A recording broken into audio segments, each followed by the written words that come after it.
Donc, il faut que les Congolaises et les Congolais se débarrassent de l'illusion que Tshisekedi se bat pour eux.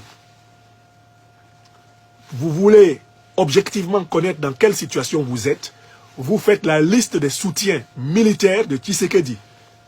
Vous la faites, vous la mettez à gauche. Vous faites la liste des soutiens militaires de Paul Kagame et du M23. Vous faites la liste, vous la mettez à droite. Quand vous rapprochez les deux listes, vous vous rendez compte que c'est la même liste. Cela veut dire quoi? Ça veut dire que Tshisekedi et Kagame jouent à s'affronter pour semer un chaos au Congo qui permet à leur maître de se servir.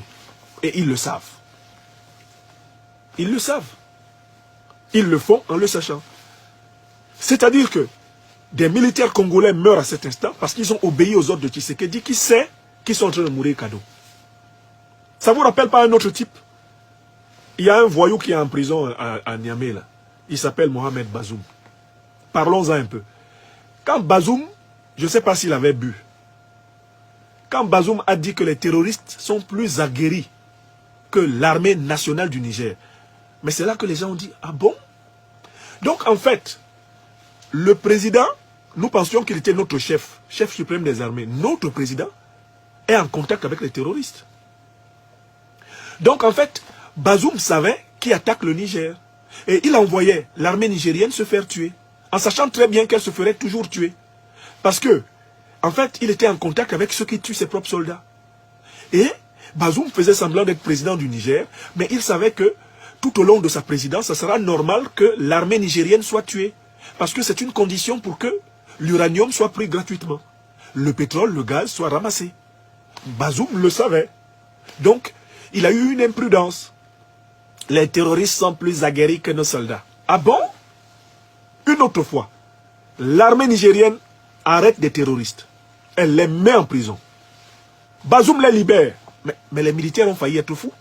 Les militaires disent, ces gens-là ont organisé une embuscade. Ils ont tué au moins 70 d'entre nous.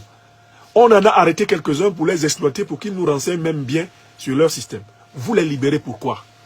Bazoum dit, ce sont mes alliés. On dit, ah? Astafroulaï. Bazoum, les terroristes sont tes alliés. Et puis nous, on va te laisser être président. Tu es allié de ceux qui nous tuent. Et tu es notre président. Babou. Bazoum. Babou. Babou. Ça ne va pas se passer comme ça. Voilà comment il a été déposé. Bazoum a été déposé sans que les militaires qui dormaient à sa porte tirent un coup de feu. C'est-à-dire que même les gars qui dormaient à sa porte ne voulaient pas mourir pour lui. Puisqu'ils avaient découvert que c'était une suprême ordure.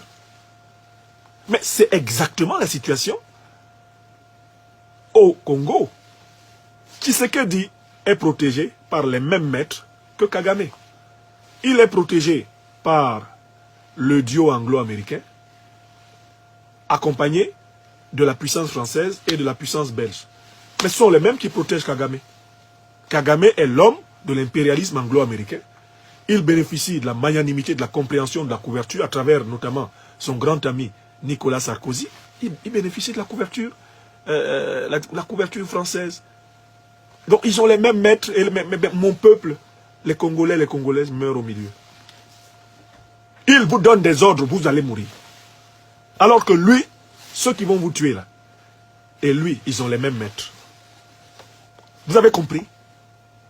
Voilà pourquoi j'ai dit que la tragédie congolaise ne s'arrêtera que lorsque des patriotes, des révolutionnaires, des panafricanistes authentiques, des forces armées de la République du Congo vont prendre toutes leurs responsabilités. Tshisekedi ne peut pas libérer ce pays. Seule une transition patriotique, panafricaniste, révolutionnaire peut remettre la République démocratique du Congo sur le chemin glorieux de ses grands ancêtres. Le chemin glorieux de Patrice Lumumba, de Pierre Moulele, de Simon Kimbangu, d'André Matsuwa, le chemin glorieux de Laurent Désiré Kabila, qui a eu le temps de connaître tous ces voyous et qui a tenté de construire une alliance pour se libérer de leur emprise, en s'appuyant sur le Zimbabwe, l'Angola, la Russie et la Chine, mais malheureusement qui a été éliminé par le Rwanda dans son propre palais, à travers eh bien, l'infiltration de sa garde. D'accord? Il n'y a pas 36 000 chemins pour le Congo. C'est un chef de la trempe de Lumumba, un chef de la trempe de Pierre Moulele, avec aujourd'hui l'enseignement de l'histoire, avec la prudence et la vigilance que l'histoire enseigne, avec la prise de conscience des alliances géostratégiques et géopolitiques qui libèrent. C'est un chef de cette nature. C'est un mouvement de cette nature. C'est un peuple avec cette conscience qui peut bouter les petits criminels du M23 et leurs parrains rwandais, eh bien, de l'Est du Congo. Et il faut savoir que cette bataille, elle concerne aussi le peuple rwandais, qui est privé de ses libertés politiques au nom d'un despotisme éclairé qui vit du pillage du Congo. Voilà la vérité. Il faut savoir qu'il n'y a pas de guerre entre le peuple rwandais et le peuple congolais. Il y a une guerre entre le peuple africain du Rwanda, le peuple africain du Congo et les suppôts de l'impérialisme occidental, voilà, les suppôts locaux. En fait, Kagame, Tshisekedi et les impérialistes sont du même bord. Ils sont du même bord contre les peuples congolais et rwandais. Voilà la vérité. Alors, que nos peuples ne se laissent pas instrumentaliser par ces grands voyous d'État qui instrumentalisent le nationalisme frelaté, hérité du colonialisme, pour essayer de cacher les stratégies de leurs maîtres. Non, non et non. Ce ne sont pas les intérêts du peuple congolais et du peuple rwandais qui sont protégés par Tshisekedi et Kagame. Ce sont les intérêts du capitalisme et de l'impérialisme occidentaux. Voilà la vérité.